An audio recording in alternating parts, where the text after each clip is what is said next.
तो देखिए, मैंने कहा था ना कि कंपनी के रिटर्न ऑन इक्विटी और रिटर्न ऑन कैपिटल एम्प्लॉयड के अकॉर्डिंग भी मैं यहाँ पर पैसा लगा के छोड़ सकता हूँ। और जब आप पैनिक में थे तब मैंने आपको बाइंग करने की एडवाइस दी थी, और अभी स्टॉक आज ही आपको 6% की तेज़ी दिखा रहा है, और ओवरऑल भी बहुत ज़्यादा अच्छा ये रिटर्न निकाल के देने वाला है। अब हम Q3 के रिजल्ट आने वाले हैं और मोस्ट प्रोबेबली डिस्कस करेंगे कि रिजल्ट कैसे आएंगे। पिछले 5 दिनों में 23% की तेज़ी है, पिछले एक मंथ में 8% की गिरावट, 6 मंथ में 19% के पॉजिटिव रिटर्न, पिछले एक साल में 11% के नेगेटिव रिटर्न। मैक चार्ट देखें तो 315% के पॉजिटिव रिटर्न स्टॉक ने निकाल के दिए हैं। अगर रेवेन्यू की बात करें तो 17% अप हुआ है ईयर ऑन ईयर बेसिस पे Q2 का। नेट इनकम 248% इंक्रीज़ हुई है, ड्यू EPS 216% इंक्रीज़ हुआ है, नेट प्रॉफिट मार्जिन 197% इंक्रीज़ हुआ है।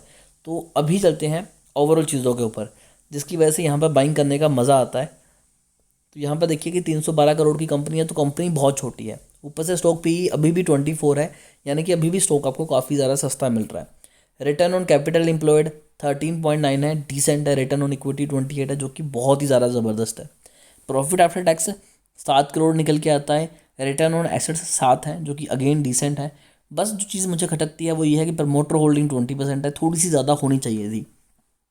और माई सेकंड फेवरेट पार्ट की FIs और DIs दोनों ने ही यहाँ पर होल्डिंग बना के रखी है। बेशक कम है, बट स्टिल बहुत अच्छी बात है। रिजर्व में कंपनी के पास 66 करोड़ आराम से पड़े हुए हैं। कंपनी का प्रॉफिट 235% इंक्रीज हुआ है। ये तो हो गई कंपनी के क्वार्टर्स की बात।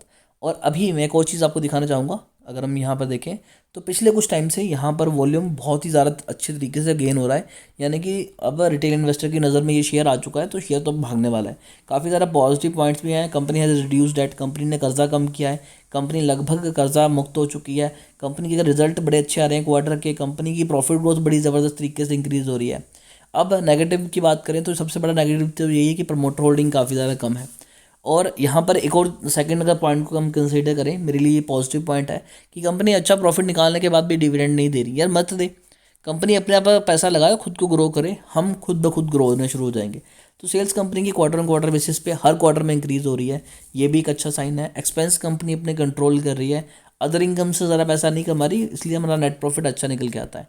अगर हम यहाँ पर कैश फ्लो की बात करें तो ये चीज़ एक खटकती है कि कंपनी का कैश फ्लो इससे पहले ज़ीरो था, नेगेटिव में भी गया, बट स्टिल अभी कंपनी 15 करोड़ का कैश फ्लो पे बैठी हुई है, जो कि अगेन एक अच्छा साइन है।